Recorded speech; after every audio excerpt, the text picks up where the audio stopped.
Hey guys, welcome to another episode of the Brew Review Crew. I'm Ron. I'm Corey. And today we are trying another one of those landmark beers. Yeah. One that changed the game and really broke the mold on what a beer could be. This is Dogfish Head's 120-minute IPA. Glub, glub, glub, glub, glub, glub, glub, glub, glub, glub, glub. More than any other beer that we've ever tried, more than any other beer that I've ever had, this is the one I'm most excited for. And I know that's ridiculous coming from some of the stuff that we've had, but I've been waiting to try 120 for what, 4 years now, 5 years? Like, this has been a beer at the top of my bucket list since I can remember. Well, Corey, 120 is one of those folklorish type beers. So what exactly makes this one so special? Yeah, basically, if you've ever seen their IPA series, it goes, 60, 90, and 120 are the three main ones, and they have a couple of one-offs. But what they do is they add hops in a different way than most brewers normally would. So normally when you're brewing, you add it maybe 2 or 3 times throughout the boil. You just add a dosage of hops. What they do, they have a machine that continuously feeds hops into the boil. So a normal beer might be boiled for 60, 90 minutes. Those are usually the common ranges. 120 is going to really saturate the sugariness of the wort, and it's going to help balance against that high bitterness of the hops that have been boiled for so long. Let's go ahead and take a sniff of 120. Wow. Wow. Wow. I'm actually really surprised. I don't know. I guess I've been influenced by the internet, but people have said this is so much more like a barley wine than it is an IPA. But I actually get a lot of that classic IPA aroma, at least for me. There's a booziness for sure to it. Oh yeah. But those just resinous, dank, piney, citrusy hops really shine through. I think it smells really nice, really nice and clean. Yeah. Really well done. Yeah. I'm terrified. I'm not gonna lie. I'm scared because this thing's gonna be a big bear, and if it's anything like Worldwide Stout, I know I'm not man enough. But we're doing it all for you. That's right. We're taking the big risks. So without further ado, let's dive into 120. Cheers. So scared.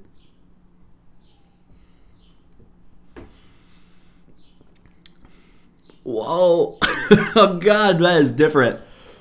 Very interesting. Oh, that is different right away. Yeah. As soon as I put it in my mouth, like it exploded before I even could swallow it. Yeah. Big mouthfeel. And what I got was completely opposite of what I actually thought it was going to be. Like, I get so much malt, like you said, barley wine-esque. I mean, it really is a sweet, candy, sugary drink. Yeah, molasses and and there is a serious warmth going down into my stomach.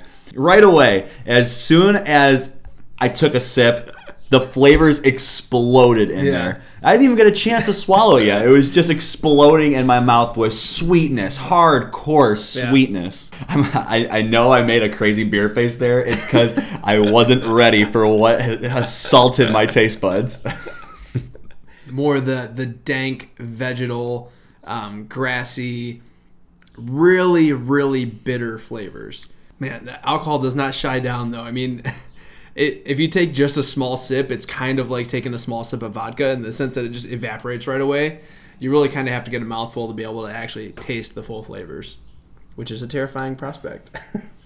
The very first flavor I get when I swallow, not a fan of that. Yeah. I don't, it's that cornstalk palm flavor, and it's really like, it's almost like I'm being punched with it, and then it fades away. And what I'm left with, I enjoy, but that flavor is very unique, I've never tasted that before. A little green grape, a little peach, but I mean, that malt is really what shines. I've said it once before, but it's really more barley wine-esque. It is. It is. I almost wouldn't even call this an IPA. Now, I know that's what it's supposed to be. That's how it's brewed. But if you were to give me this and say, what is this? IPA is probably 3rd or 4th on the list that I would pick.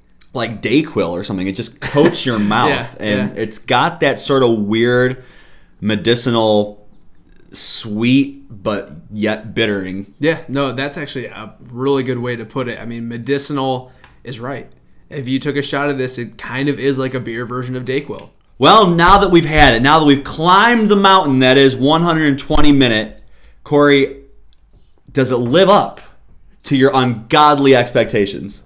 Well, yes and no. I mean, spoiler alert, I don't love it, but I am excited I got to try it. I am excited, People who said it doesn't taste like beer, they're right. It doesn't really taste like beer. People who said it was hops candy, they're right.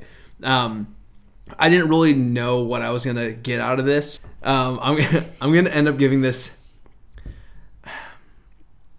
88, mostly for the respect factor. Would I drink this alone again? Not often. I don't like the amount of booze to it. I don't love that I don't get as much hop flavor as I wanted out of it. I get more malt, some peachiness, but 88 just because it's not exactly what I think an IPA should be. It's not my favorite beer by any means. I do, like with you, I respect what it is. I respect Dogfish Head for doing it. And I think that it's a beer that everyone should try to say that you've had something that truly changed the game. But it's not an IPA, in my own opinion. Yeah. In my own opinion, it doesn't taste like an IPA. And if I was going to get an IPA, it wouldn't be this one. Right. It'll be interesting to see what happens when we age it. It's just not for me. Yeah. Respect factor for sure. Just not my cup of tea. Okay, guys. So with that, remember, we're the Brew Review Crew. We'll review A brew for you. Cheers.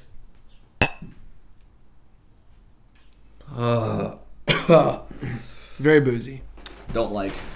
I've been waiting for a girl like you. Won't you come into my life?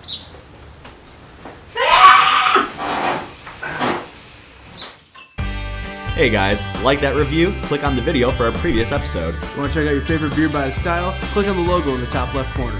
Don't forget to like us on Facebook, follow us on Twitter, and subscribe to us on YouTube. Cheers.